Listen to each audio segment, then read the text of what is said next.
Today's video is being brought to you by NeverDenyMe.com. Make sure you take a look at the website for all your graphic needs, anything from digital to physical. Over on the embroidery machine.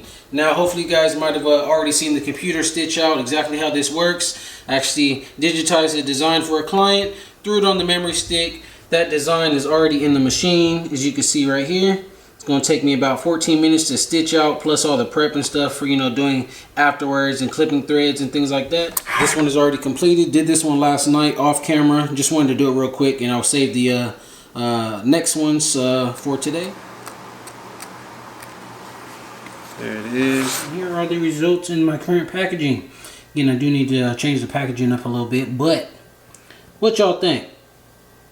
Catch you on the next one. Peace.